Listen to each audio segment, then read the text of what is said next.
출애굽기 30장 17절부터 21절 또 38장 8절 이렇게 오늘 본문으로 하나님의 은혜를 나누겠습니다.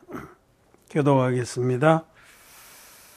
여호와께서 모세에게 일러 가라사대 너는 물두멍을 노수로 만들고 그 받침도 노수로 만들어 씻게 하되 그것을 회막과 단 사이에 두고 그 속에 물을 담으라. 아론과 그 아들들이 그 두멍에서 수족을 씻되 그들이 회막에 들어갈 때 물로 씻어 죽기를 병할 것이요 하나님 가까이 가서 그 직분을 행하여 화제를 여호와 앞에 살을 때에도 그리할지니라. 이와 같이 그들이 그 수족을 씻어 죽기를 면할지니 이는 그와 그 자손이 대대로 영원히 지킬 규례니라. 그가 노수로 물두멍을 만들고 그 받침도 노수로 하였으니 곧 회막문에서 수종들은 여리되 거울로 만들었더라. 아멘. 오늘 본문 말씀을 같이 상고를 하겠습니다. 출애굽기 25장부터 이제 성막제도에 대해서 말씀하시죠. 성막제도, 성막을 이렇게 만들어라고 모세에게 말씀하셨는데, 맨 먼저는 그 성막이라고 그럴 때는 성막들 안에 있는 적은 조립식 집을 말합니다. 아주 적어요. 폭이 4.5m, 길이가 요거 3배 정도 되니까 뭐 13.5m. 그렇게 적습니다. 우리 예배당 4.5m면 우리 예배당보다 조금 적어. 우리도 이렇게 아담한데, 요 폭으로 우리 예배당보다 조금 긴 거예요. 우리는 한 10m, 11m, 11m나 12m, 뭐 그렇게 되는데, 그보다 조금 더 나가요. 13.5니까. 여기 10규빗, 동쪽으로 난 그 휘장문이 10규빗이고, 이쪽으로는 30규빗입니다. 그게 성막이에요. 그 조립식으로 사사사사사 제사장들이 다 각기 미국 가서 딱 조립, 오늘 여기서 우리가 유숙한다 그러면은 모세가 딱 명하면 제일 먼저 그 성막을 든 그 부품들을 든 제사장들이 가서 자자자자자 순식간에 조립해요. 조립식이니까 갖다 세우고 밑판을 놓고 꽂고 가름대가 지나가는데 가름대를 쫙 꽂으면 단단하게 서거든요. 디귿자로 서고 앞에는 휘장이에요. 앞에는 문인데. 그리고 그러고는 바깥 성소가 있고 지성소가 있죠. 요걸 성막이라고 그래요. 근데 성막이 있으면 성막 밖에 뜰이 있습니다. 그 성막 뜰이라고 그래. 뜰은 동쪽으로 난 그 문 그쪽 편은, 동쪽 편은 50규빗. 그리고 서쪽하고 남쪽하고 북쪽 긴 쪽은 100규빗. 그렇게. 크지 않아요. 다요. 그냥 대략 우리가 한 규빗을 50cm 잡아도 긴 변이 50m입니다. 크지 않습니다. 그런데 그건 흰천으로 이렇게 완전히 펜스를 쳤어요. 동쪽으로 난 문에는 양쪽이 조금 흰천이고 가운데가 큰 카페트로 된 문이 있어요. 그 안이 성막들입니다. 그 성막들의 문을 열고 들어가면 제일 먼저 만나는 게 번제단이에요. 번제단을 지나면 물두멍이 있는데 바로 오늘 물두멍에 대해서 말씀을 드리고자 합니다. 물두멍. 그러니까 물두멍이 성막 뜰까지 포함해서 성막 제도의 제일 복판에 있는 것을 아셔야 돼요. 물두멍을 중심으로 문 쪽으로는 번제단, 더 서쪽으로는 소위 성막이 있었습니다. 그래서 성막 뜰 중간에 복판에 물두멍이 있다라는 것은 거듭난 우리 의인들이, 하나님 자녀들의 신앙생활의 중심이 물두멍이라는 것을 말씀합니다. 여기 말씀에도 그 제사장들이 성막에 들어가서 하나님을 섬길 때에도 거기서 물두멍에서 수족을 씻고 성막 안에서 나와서 번제단에 가서 번제를 드릴 때 백성들을 위해서 속죄 제사를 드릴 때에도 손발을 씻고 그래서 죽기를 만하라. 굉장히 중요한 말씀이에요. 그 얘기 뭐예요? 이 물두멍 중심의 생활을 제대로 안 하면 죽는다 이런 말이죠. 굉장히 중요한 말씀이죠. 이거는 또 영원한 규례라고 하시죠. 이 영원한 규례라고 구약에서 말씀하시는 것은 영원한 진리의 복음, 하나님의 한 영원한 제사하고 직결된 거예요. 그래서 우리는 이 물두멍이 갖는 의미가 무엇이고 우리 거듭난 의인들은 이 구약의 물두멍의 제도를 통해서 우리의 실제적인 이 땅에서의 믿음의 삶을 어떻게 가져가야 되는지 말씀을 좀 상고하고자 합니다. 자, 첫째로는 제가 물두멍의 위치는 전체 성막 제도의 복판이다 라고 말씀합니다. 근데 또 한 가지 특징은 이 물두멍에 규격이 안 나와 있어. 성막의 모든 기구들은 다 규격에 나와 있어. 물론 아주 뭐 불집게라든지 이런 건 숟가락 이런 거 떡상에서 쓰는 기구들도 있고 또 등잔을 관리하는 기구들도 있고 금으로 전부 만들었어요. 번제단에서도 고기를 뒤집으려면 갈고리가 있어야 되는데 이런 거는 이제 그런 부속품들은 규격이 안 나타나 있어도 주요 기구들 제도 이런 거는 아주 정확하게 규격이 나와 있어요. 번제단은 가로로 5규빗, 세로로 5규빗, 높이는 3규빗으로 할지며 고리는 어디에다 할지며 채는 아카시아의 나무로 만드는데 어떻게 입을 경우 재료는 무엇인지도 자세히 나와 있는데 물두멍은 재료만 나와 있어. 노스로 만들되 얼마나 크게 만들지를 말씀 안 하셨어.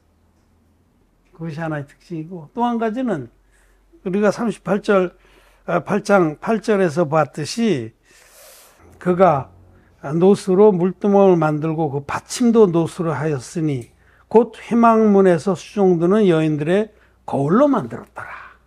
이 물두멍은 뭘 만들었냐면 회막문에서 성막의 모든 일들을 섬기는 수종을 드는 여인들의 거울로 만들었어요.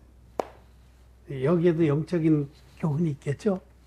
자, 우선 첫째로 이 물두멍은 무엇을 말하나? 이 성경은 짝이 있습니다. 성경은 짝이 있습니다. 그래서 성경이 하나님 말씀이 하나님 말씀으로 주석이 되는 거예요.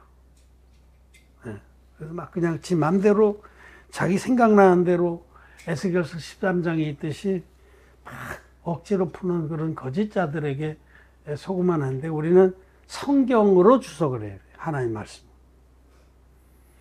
이 구약의 물두멍 제도는 예수님께서 잡히시던 날 밤에 제자들의 발을 씻어주신 사건과 연결이 되는 겁니다. 이 물두멍에서 제사장들도 수시로 수족을 씻었듯이 예수님이 잡히시던 날에 이제는 더 이상 제자들과 그 말씀을 나누거나 그들을 보듬어 주거나 할 시간이 없어요. 이제 조금 있으면 잡혀가실 거예요. 그 마지막 밤에 6월절 만찬 자리에서 주님은 두 가지 중요한 규례랄까 이것을 말씀. 첫째로는 우리가 잘 아는 성찬의 예식. 그 순간에 6월절 만찬 자리에 세우신 게 성찬의 예식이에요. 지금 이제 유언같이 이 저녁이 끝이에요. 제자들에게 정말 간절히 주님 편에서 간절히 너희들 뇌리에 마음판에 새겨주고 싶은 그런 날이에요. 시간도 없어. 그때 성찬의 예식을 세운 거는 이 성찬의 예식을 내가 다시 올 때까지 행하라고 그랬어요. 사도 바울은 다른 사도들부터 전해 듣는 말씀을 기억하고 고린도 후서에서 그 말씀을 합니다. 성찬의 예식을 세워주시고 이것을 내가 다시 올 때까지 준행하라. 그 성찬의 예식은 뭐냐? 떡과 포도주를 기념하는 겁니다. 떡은 내 몸이니라. 포도주는 이건 너희를 위하여 흘릴 내 피니라. 이게 물과 피의 복음을 말하는 거예요. 떡은 내 살이다. 내 살. 요한복음 6장에서는 나의 줄 떡은 내 살이로라. 내가 하늘로서 내려온 떡이다. 누구든지 내 살을 먹고 내 피를 마신 자는 영생을 얻는다. 그때 그 살이 바로 하나님이, 영이신 하나님이 육체를 입고 오신 이유는 세례를 받아서 당신의 육체에 인류의 죄를 다 짊어지기 위한 겁니다. 그래서 성경에서 예수님께서 몸, 살, 육체를 언급할 때는 이거는 주님이 요단강에서 받으신 세례를 계시하는 거라는 거죠. 예수님이 내 살을 먹고 내 피를 마신 자는 영생을 얻는다. 예수님의 세례를 믿고 예수님 십자가의 보혈을 믿는 자는 신음같이 죄사함 받고 생명록 책에 이름이 기록되고 영생을 얻습니다. 한나라에 자기 뱅크 어카운트가 생깁니다. 은행 계좌가. 은행 계좌가 근데 빵원인 사람들도 많이 있을 수 있어요. 이제 오늘부터 차곡차곡 쌓아나가기라고. 하늘나라에 뱅크 어카운트가 생기는 것은 생명록 책에 이름이 기록된 사람만 생기는. 우리는 은행 가면 아무나 통장 안 만들어줘요. 다 주민등록도 내야 되고, 우린 법인 같은 거 하려면 더 복잡해요. 정관도 가져가야 되고, 뭐, 법인 등기부등본도 가져야 되고, 법인도장. 그거 아무나 안 해주는 거 아니에요. 까다롭죠. 하늘나라는 말도 못하게 까다로워. 죄가 있으면 절대로 하늘나라의 생명록 책에 이름이 못 올라가고, 뱅크 어카운트도 못 만듭니다. 여러분, 뱅크 어카운트가 있는지 잘 몰라. 그동안에 거기다가 축적을 안 하신 것 같은데. 있습니다. 있습니까? 없습니까? 있습니다. 하늘의 보화를 쌓는 삶을 살게 하실 겁니다. 내 살과 내 살을 먹고 내 피를 마신 자는 영생을 얻는다라는 그 진리를 이런 예식으로 세워주신 거예요. 성찬이라는 예식으로. 진리의 복음은 이것이다. 예식이라는 것을 왜 세우냐면 어떤 중요한 내용을 잊어버리지 않게 하려고 세우는 거예요. 우리 국경일이나 뭐 명절이나 이런 거 다 마찬가지예요. 그거 왜 세우냐? 그걸 통해서 어떤 걸 잊지 않게 하려고. 3.1절. 진짜로 우리가 일제의 그 정말 잔혹한 그 치욕과 수탈을 당했다는 걸 잊지 않고 그런 어려운 중에도 우리 선조들이 생명을 바쳐서 싸웠다라는 걸 우리 잊지 말아야 됩니다. 그래서 3.1절을 기념하는 국경일로 하루 쉬면서. 그렇듯이 성찬의 예식은 아주 귀한 겁니다. 우리도 이번 부활절에는 성찬 예식을 할 겁니다.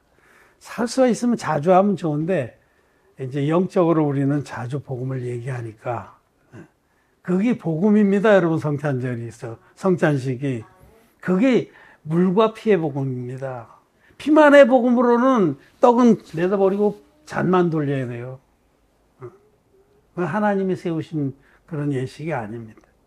둘째로는 그날 만찬 자리, 만가 끝나자 예수님이 일어나셔서 겉옷을 허리에 두르시고 수건을 두르셨나? 수건을 두르시고 배에 물을 떠다가 제자들의 발을 씻어줬어요. 하나하나 돌아가면서. 요한복음 13장 말씀 여러분 나중에 읽어보세요. 읽어서 아실 겁니다. 그러자 베드로 순서가 오니까 베드로가 막 기겁을 했어요. 왜 이러십니까? 여기서 이러시면 안 됩니다.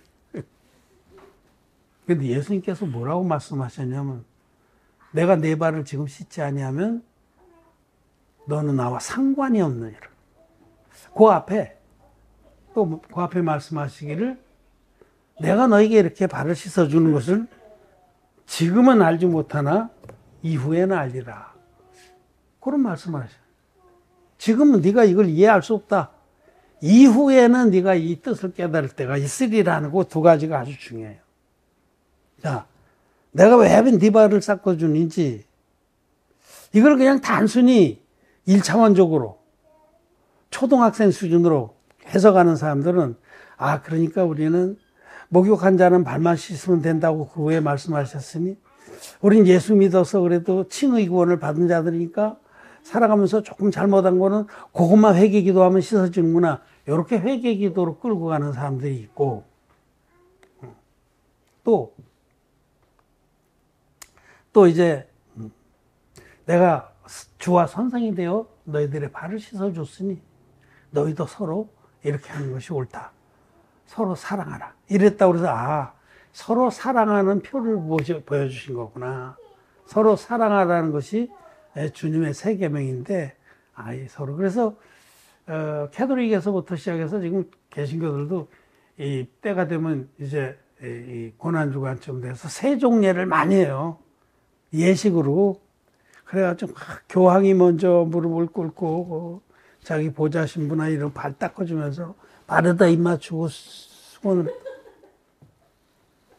337 박수로 그냥 땀땡길 때 꼴값 좀 그만 떨어라.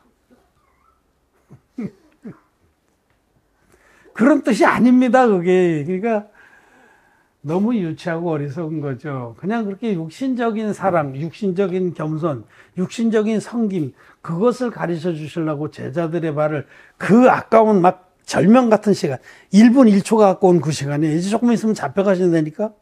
그 시간에 주님이 이렇게 하신 것은 아주 중요한 일입니다. 그거는 베드로를 위해서도 그렇고 우리 모두를 위해서 마지막으로 아주 중대한 교훈을 하신 겁니다. 뭐 그렇게 한다고 해서 여러분 서로 사랑하는 건지 압니까? 성경에서 말씀하는 사랑은 진리의 사랑입니다. 육신적으로 막 감싸주고 헤매기고 뭐 끌고 다니고 뭐 그게 사랑인 줄 압니까? 성경이 말씀하신 사랑은 복음으로 영혼들을 구원하고 구원받은 영혼들에게 믿음의 큰 나무가 되도록 그들을 도와주고 인도해주는 그것이 사랑입니다. 그것이 성경이 말씀하는 진리의 사랑이에요. 데살로니가 후서에 말씀하셨듯이 영적인 말씀들을 모르니까 그냥 헛방만 치고 있는 거죠. 빵 나눠주기 운동, 연탄 나눠주기 운동, 뭐 흔어 싸움에서 보내주기 운동, 펌프 박아주기 운동, 그런 것도 하긴 해야 돼요. 그러니 너무 어려운 데는 그런 것도 해야 되지만 그런 것들은 다 이제 수단입니다. 이 진리의 사랑을 전해주기 위한 과정이라는 거죠. 이렇게 하고 진리의 사랑을 전하지 않고 여기서 끝하면 아무것도 아닙니다. 저희도 이제 우리 선교회 소속교회가 인도에서 매주 금요일날 빈민촌에 한 300여 명 이제 빵을 나눠주고 때로는 점심을 해주지만 제가 자주 얘기해요. 거기 목사님한테. 그것만 하고 끝이면 아무것도 아니다. 그것도 해야 되지만 그들을 인도해서 다 복음을 전해야 된다. 네가 베드로에게 예수님께서 당신이 고난받을 것을 말씀하셨는데 베드로가 나는 죽을지언정 주님을 배반치 않겠습니다 했어요. 근데 베드로는 그렇게 대답해 예수님이 아주 싸늘하게 네가 오늘 밤 닭이 울기 전에 나를 3번 부인하리라. 닭이 2번 울기 전에 네가 날 3번 부인하리라. 근데 실제로 그렇게 됐죠. 예수님 이제 기드론 시내 건너편에 가서 기도하시다가 잡혀가셨어요. 그 베드로와 다른 제자들은 다 도망갔어요. 어떤 제자는 확 잡으려고 그러니까 막 홀름 벗어버리고 알몸으로 도망갔어요. 우리도 뭐 그럴 자들이죠. 왜냐면 워낙 많은 군대가 왔어요. 이 성경 읽어보면 천부장도 안 거 볼 때 천부장이라는 거냐 연대장이에요. 연대. 그럼 그 연대병력이 그 정도가 올 정도로 많이 왔다는 그 위세에 눌렸겠죠. 그래서 예수님 잡혀가는데 다 도망가고 베드로하고 다른 제자 하나만 어떻게 그 제자가 대제사장하고 안면이 좀 있어서 거기 대제사장 집에서 그 장인의 집 또 가야바 그 당시에 대제사장 집에서 신문 받을 때 거기 끼어들었었어요. 끼어들었다가 거기서 지적을 받은 거예요. 너도 그 예수라는 자와 함께 있었도다. 그래서 지적받으니까 얼떨결에 아니라 난 모른다 하고 마지막에 막 저주하면서 부인했어요. 근데 그러자마자 닭이 2번 온 거예요. 그래서 베드로가 그때 생각난 거죠. 예수님 하신 말씀대로 내가 정말 주님을 부인했구나 하고 뛰쳐나가서 심히 통곡을 했어요. 그 심히 통곡한 베드로는 그다음부터는 너무 자기가 저지른 그 일에 대해서 묶여서 주저앉았어요. 마음이 확 주저앉고 일어날 수가 없었어요. 고개도 들 수 없었어요. 그런 과정이 있었던 걸 아셔야 돼요. 그리고 예수님 돌아가셨어요. 그 다음날 돌아가셨습니다. 십자가에 못 박혀서. 아주 끔찍한 죽음을 당하셨는데, 그런 것들을 다 보면서 베드로는 이제 셋째 날에 예수님 부활하셨는데도 부활하신 주님을 만나고도 그 마음은 일어나지 못했어요. 나 같은 게 이제 가서 주님 감사해요, 주님 찬양합니다 하고 또 입을 해벌쩍거리고 따라갈 그런 마음이 없었겠죠. 그래서 막 힘이 낙담해서 다른 제자들 똑같았어요. 똑같았기 때문에 나는 고기나 잡으러 가노라 하고 다시 옛생활로 돌아가려고 그랬어요. 그러자 다른 동료들도 6명이 동조했어요. 이름도 쫙 나와. 6명이 나도 갈게 해서 다시 갈릴리의 업으로 돌아갔습니다. 그들이 마음이 다 깨졌어요. 부활하신 주님을 만나고도 그랬다는 거예요. 얼굴을 둘 수가 없었어요. 자기들이 한 죄 때문에. 큰 죄를 진 겁니다. 그런데 밤이 새도록 빈 그물질만 고기 잡으러 간 게 아니에요. 자기들이 너무 자책이 되고 낭망이 돼서 그냥 세월을 낚으러 간 거지 고기 잡으러 간 게 아니에요. 첨벙첨벙하고 후회도 해보고 그럴 때 밤새도록 잡았지만 한 마리도 못 잡았을 때에 호숫가에서 한 분이 부르셨습니다. 얘들아, 뭘 좀 잡았냐? 못 잡았시오. 쳐다보지도 않았어요. 그랬더니 그쪽에서 그물을 배 오른편에 던져라. 그래서 그냥 지금 아무 생각이 없는 거예요. 지금 그냥 세월을 낚으러 간 거예요. 그냥 첨벙첨벙 그물을 하다 했더만 들어와서 밥 먹고 TV 자다가 또 저녁 때면 밤에 고기를 많이 잡나 봐. 아무 생각이 없습니다. 낙담해갖고 내가 이렇게 사느니 차라리 죽는 게 낫지 이런 심정이었는데 그물을 배 오른편에 던지라 하는 순간에 그냥 아무 생각 없이 또 던져. 이게 뭐 그물을 끌어올릴 수가 없을 정도로 많은 고기가 잡혀갖고 이 그물에 고기가 잡히면 손에 느낌이 와요. 타닥타닥 하고. 그 순간에 베드로는 기시감이라는 거 있죠. 기시감. 응?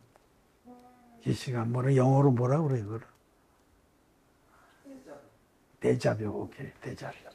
데자뷰 있죠. 이거 어떤 장면이 확 자기가 처음 부르심을 받았을 때 주님께서 그물을 깊은 데 내려. 그래서 베드로가 제일 먼저 주시라 하고 겉옷을 벗고 물로 다이빙해서 팍 먼저 헤엄쳤어요. 다른 제자들은 끙끙끙 끌고. 그때에 예수님께서 거기다 숯불도 피워놓으시고 베드로와 제자들을 맞아 주시면 그때에 베드로에게 이제 식사도 하시고 그 낙담한 베드로에게 3번 물으신 거. 요나의 아들 시몬아, 네가 나를 사랑하느냐?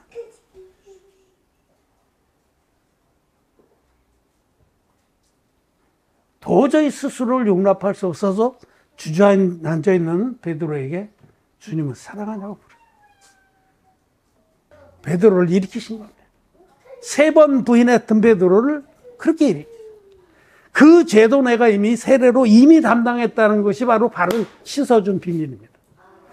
베드로가 이렇게 낭망하고 범죄하고 낭망할 걸 다 아셨기 때문에 잡히시기 전날 밤에 대야에 물을 떠서 베드로의 발을 씻겨주시고 지금은 네가 알 수 없지만 이후에는 알리라 하셨어요.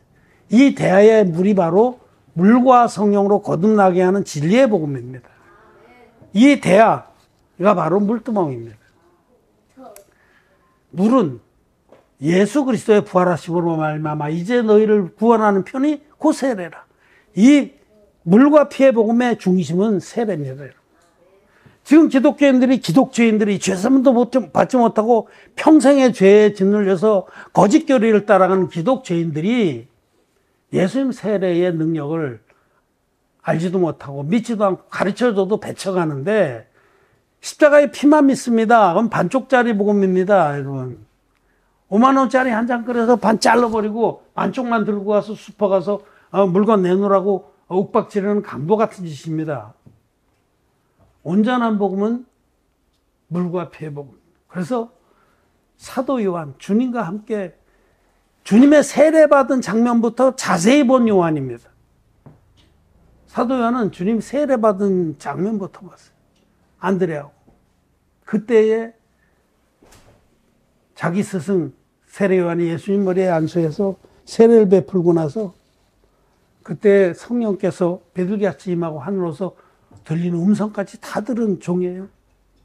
그리고 베드로 그때에 예수님께서 자기 스승 세례 요한에게 이제 허락하라. 이제 넌 내 머리에 손 얹어라.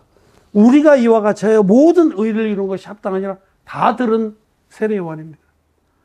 세례 요한은 요한일서 5장에서 예수님은 물과 피로 임하신 분이다. 물로만 아니요 물과 피로 임하시고 증거하는 이는 성령이시니 성령은 진리니라. 그 물이 복음의 중심입니다. 물두멍이 성막 제도의 중심이었듯이 그 물이 복음의 중심입니다. 예수님 받은 세례 안에는 안수 형식으로 했기 때문에 그때 인류의 모든 죄가 단번에 넘어갔고 동의서에서 먼 것 같이 우리의 죄가를 멀리 옮기신 거예요. 2000년 전으로 가져가신 거예요. 멀리. 아담에서부터 세상 끝까지의 모든 죄들을 멀리 옮겨서 예수님 육체 위에 넘긴 것이 예수님 받으신 세례예요. 동의서에서 먼 것 같이 우리의 죄가를 그분에게 옮겨서 예수님이 홀로 십자가의 고난을 받으시면서 당신의 보혈로 그 모든 죄가를 깨끗이 지불하셨습니다. 그래서 누구든지 예수님 물과 피로 임하신 이 진리의 복음을 믿으면 죄가 전혀 없는 의인으로 거듭날 수 있는 겁니다. 너희 죄가 주홍빛 같을지라도 눈과 같이 휘어질 것이요 진홍 같을지라도 양털같이 되리라. 예수님 세례 안에는 우리의 죄가 넘어간 진리와 물에 푹 잠기는 것, 침수, 물에 푹 잠기신 것은 장차 돌아가실 것을, 물에서 올라오신 것은 부활하실 것을 계시한 겁니다. 그래서 예수님 세례 안에 복음의 전분량이 다 담겨 있는 겁니다. 요한복음 3장에 니고데모에게 예수님께서 사람이 물과 성령으로 거듭나지 아니하면 하나님 나라에 들어갈 자가 없다 할 때 그 물도 바로 세례의 복음을 말합니다. 예수님 세례 안에는 모든 게 다 담겨 있습니다. 물론 십자가도 반드시 있어야 됩니다. 십자가의 보혈로 죄값을 완전히 치러주시고 다 이뤘다 하고 돌아가셨기 때문에 십자가의 피가 한 축이라면 예수님 받으신 세례가 한 축이어서 이 둘이 합하여 온전히 성경대로의 복음을 이루는 겁니다. 우리는 이 복음을 믿습니다.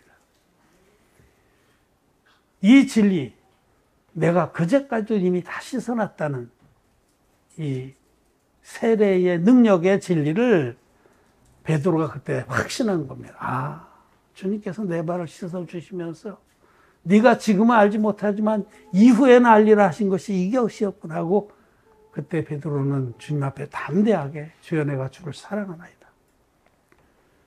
그렇게 3번을 고백하고 일어선 겁니다. 그 후에 베드로는 정말 감당지 못할 주의 일꾼으로서 전설에 의하면 자기는 주님같이 바로 서서 십자가에 달려 죽을 자격도 없습니다. 나를 거꾸로 매달려 죽여주십시오. 그래서 십자가에 거꾸로 매달려 순교했다고 합니다. 그런 성경의 기록은 없죠. 성경은 사도행전 28장으로 끝나니까. 그렇습니다.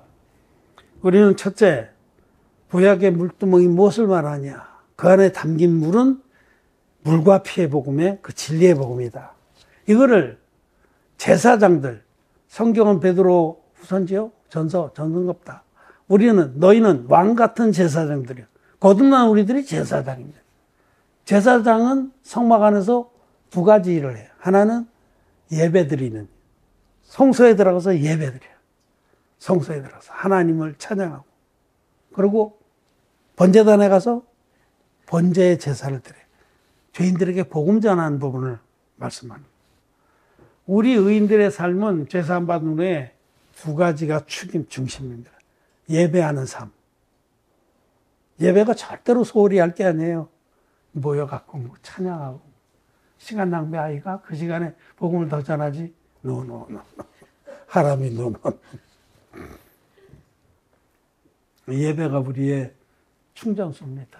우리 이번에 시스텍에 전기 트럭 샀는데 전기 트럭 운행하고 오면 거의 전기 충전소에 꽂아요. 그거 안 꽂으면 그 다음 운행 안 돼. 우리도 예배를 통해서 우리 지금 꽂는 거. 하늘에 우리 꽂아가지고 좀 충전하고 있는. 예배의 생활. 정말 하나님께 신령과 진정으로 예배하는 삶. 중요하죠.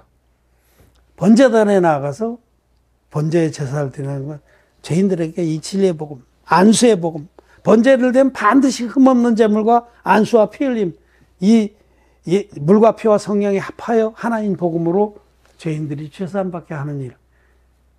번제단의 삶은요, 복음 전파의 삶 말이에요. 예배의 삶과 복음 전파의 삶, 이것이 우리의 의인들의 삶의 전부다. 딴 거 다 실패 없는 거예요. 뭐 자기를 모양을 내려고 하는 거예요.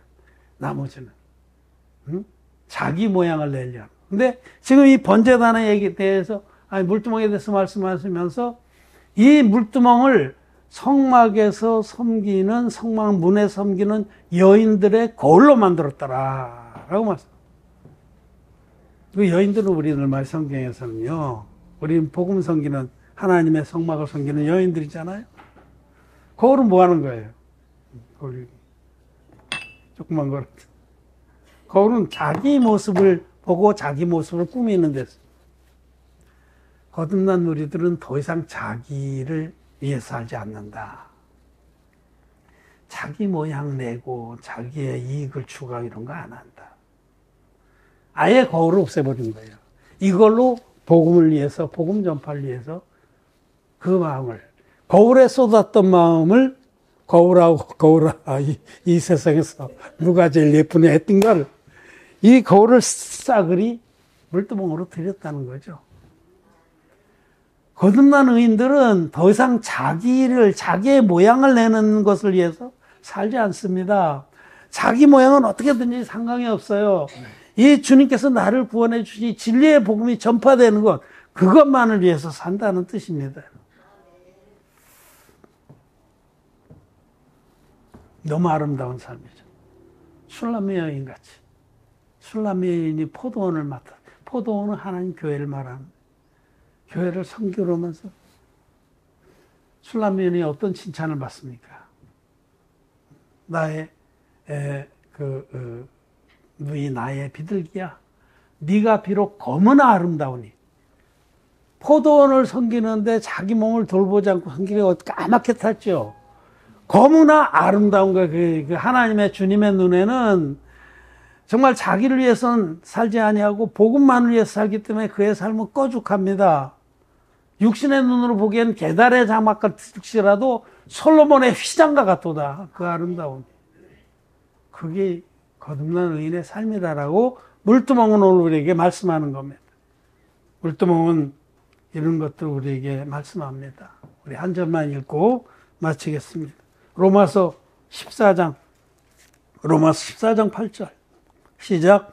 우리가 살아도 주를 위해서 살고 죽어도 주를 위하여 죽으나니 그러므로 사나 죽으나 우리가 주의 것이로라. 아멘. 베드로와 같이 정말 나락에 떨어졌던 자, 자기를 볼 때에 나 같은 것이 어떻게 주님을 섬기겠나 라고 낙담한 자, 자기의 근본 모습이 죄의 다발인 줄을 시인하는 자들은 우리 주님의 진리의 복음 앞에서 정말 유구무원이 돼서 그 복음이 얼마나 능력이 있는지, 감사한지, 이제는 아무것도 자기를 위해서는 치장하거나 또 위하거나 자기의 육체의 욕망을 따라가지 아니하고 오직 이 복음이 전파되는 것에, 복음으로 영혼들이 구원받는 것에 자기의 기쁨을 두고 남은 생애를 살게 됩니다. 말씀을 마쳤습니다.